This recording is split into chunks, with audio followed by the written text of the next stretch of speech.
Hello, कैसे हो आप सब लोग। इस वीडियो में ना मैं आपको अपना P&L दिखाता हूँ कि जून मंथ में मैंने कितना लॉस एंड प्रॉफिट किया हुआ है।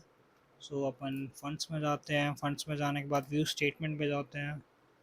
व्यू स्टेटमेंट जाने के बाद अपन रिपोर्ट में जाते हैं। रिपोर्ट के बाद P&L। इक्विटी में ट्रेड नहीं करता हूँ तो इक्विटी में शो नहीं कर रहा हूँ। उसके बाद मैं जाता हूँ फ्यूचर एंड ऑप्शंस में।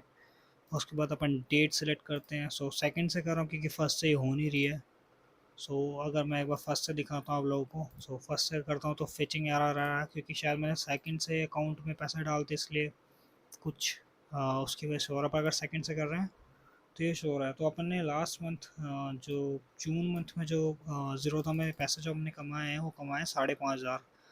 जिसमें से अपन ने कितनी ट्रेड ली है, बहुत कम ट्रेड ली है। अपन ने 3 जून को लिए, फिर 8 को लिए, फिर 9 को लिए, फिर 10 को लिए, फिर 11 12। इस हफ्ते तो मैंने डेली लिए। यहाँ पे फिर मैंने एक ही बार ली, फिर एंड में ली और यहाँ पे एक बार ली थी।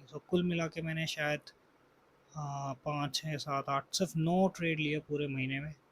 और अपना जो प्रॉफिट हुआ था 5,500 का हुआ था, और अपना जो मैक्सिमम लॉस था वो 321 का था। प्रॉफिट जो था 1820 का था।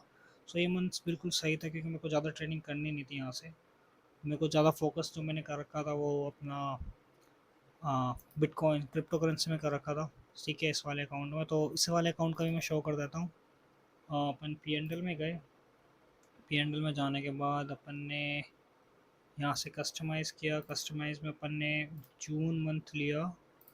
ठीक है, 1 जून से अपन ने 13 जून डाल के अप्लाई किया। अपन ने इस महीने जो इसमें कमाए वो 30,000 के आसपास कमाए।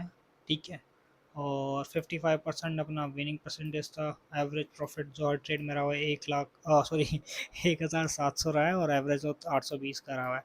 आखिरी दिन मैंने बहुत ओवर ट्रेडिंग करती थी, उसके चक्कर में आपको दिख ही रहा है स्पाइक।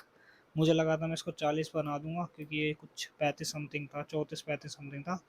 इन द एंड में मैंने लॉस ही बुक किया। बट वो अच्छा है कि मैं स्मॉल लॉस पे रुक गया था, वरना काफ़ी बड़ा हो जाता। अगर देखोगे तो 2,000 और प्रॉफिट लगा के 3,000। और छोटे मोटे पता नहीं क्या क्या चार्जेस लगे थे, ये फलाना ढिकाना, तो 3 साढ़े 3 हज़ार का खर्चा लॉस हुआ था उस दिन पे। अगर नहीं होता तो क्यों, मैं सोच रहा था आखिरी दिन है तो 40,000 तो करके जाता उसको मिनिमम। बट 30,000 भी डिसेंट है। अगर आप एज अ पार्ट टाइम इसको, मतलब पार्ट टाइम हाल फिलहाल के देख रहे हो, वैसे तो मेरे को उससे अपनी मेन सोर्स ही बनानी है। बट कोई नहीं, हाल फिलहाल के हिसाब से 30,000 यहाँ पे इनकम मेरे जो मेरे 30,000 मैंने कमाए हैं वो बहुत बहुत सही है ना। ये कुछ मेरा था। 3,000 में 30,000 में से आप फीस माइनस करोगे तो 25,000। 25,000 में से अगर ये माइनस करूँ 24,500 मैंने इसमें से कमाया, और 5,500 वहाँ से।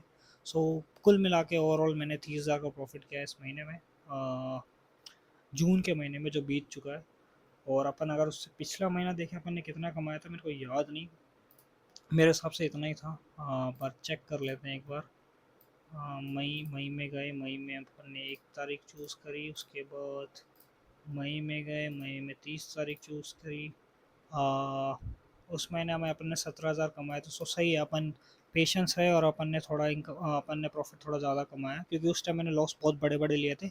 इस टाइम मैं थोड़ा काबू में था। ट्रेड भी लेस की थी और लॉसेस भी छोटे रखे थे। ठीक है, तो कुल मिला के मैंने जो इस पिछले जून मंथ में जो कमाया वो 30,000 के आसपास है, जो मेरे हिसाब से ठीक है क्योंकि जो मेरी क्या कहते हैं, आ, मैं जो मैंने फंड्स डाल रखे हैं वो 3 लाख के आसपास डाल रखे हैं। इसमें 1 लाख है, और इसमें मैंने 2 लाख ऐड कर रखे हैं, जिसमें से मैंने 3,000 का विड्रॉल निकाल दिया था, और आज 2,000 के आसपास का प्रॉफिट बुक हुआ था।